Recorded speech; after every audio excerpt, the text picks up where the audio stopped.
Major teacher unions in the country have opposed the directive with the Ghana National Association of Teachers calling the bluff of the Controller and Accountant General. NAT has threatened it will meet the CAGD with appropriate response if it goes ahead with what it describes as preposterous, intimidating and unfortunate directive. Yes, General Secretary Thomas Musa. Don't worry, you let him try it.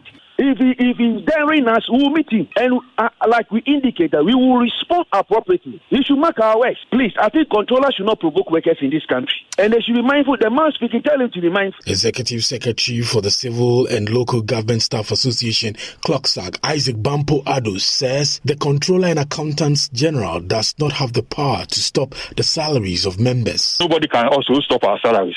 Are you sure nobody can take your salaries? Nobody can take. It's an unfair labor practice. If you do that, we want to equalize. The General Secretary of the University of Ghana, University Teachers Association of Ghana, Professor Ransford Jampo, wants a review of the deadline. Head of Public Relations at the Controller and Accountant General's Department, Cephas Dosu, says workers were given prior notice about the directive. We say that if you fail to secure the card, it means that you have not availed yourself to earn your salary. Meanwhile, the Deputy Minister for Employment and Labour Relations, Bright Rekunbrobe, says his ministry is engaging the Controller and Accountant General on how best to resolve the disagreement. I'm sure if not tomorrow, early next week, we'll do something and come out with a communique. We all have to meet and then look at it.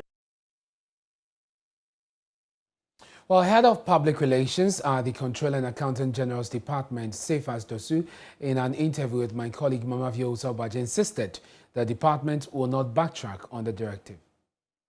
I appreciate their concern, but we should also understand that the responsibility of protecting public pets is also on our neck. And I'm sure you also are aware that the issuance of the national identity card did not start from today. And so it is best that we all make an attempt to avail ourselves to secure the cards. But your directive only came out this week. Yes, it came out this week. But prior to this, for the past 4 months, Controller has been engaging public sector workers who have been involved in the nationwide training program for the HR and cost center validators. And we kept urging them that you need to sign on to the cards because we are in the process of aligning the two systems. So having listened to the concerns raised already, do you intend extending the time? Because December 1st is just around the corner. We barely have 2 months. I think the first thing that we all need to do is that let's avail ourselves and attempt to register. If the deadline given comes up, we can then sit and review the system, review what the situations are, and if there's a need for us to make amends as far as the deadline is concerned, we would.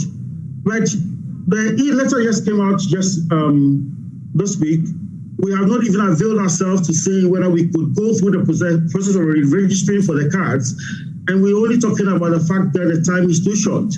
I think we should first avail ourselves, register for the cards, then when the time is up, we can do a review and look at the way forward. Mr. Dosu, even those who want to do the premium service, which is supposed to be fast, spend hours in queues, more than 3 hours sometimes, to get hold of the card. So is it just a matter of the time being too short, or it's almost practically impossible? The NIA, I know that currently they have no less than 34 registration centers, which cuts across the whole country, and they are also extending the same facility also all into all districts. They are opening more avenues. So I'm sure that with the kind of challenge they are aware and they are addressing and repositioning themselves to be able to address the challenge. By December 1st, what happens if you don't have the Ghana card? We're saying that if you fail to secure the card, it means that you have not availed yourself to earn your salary. But what I'm saying is that, like Mr. Riley said, there have been concerns. We want to urge all government employees to avail themselves to secure the card.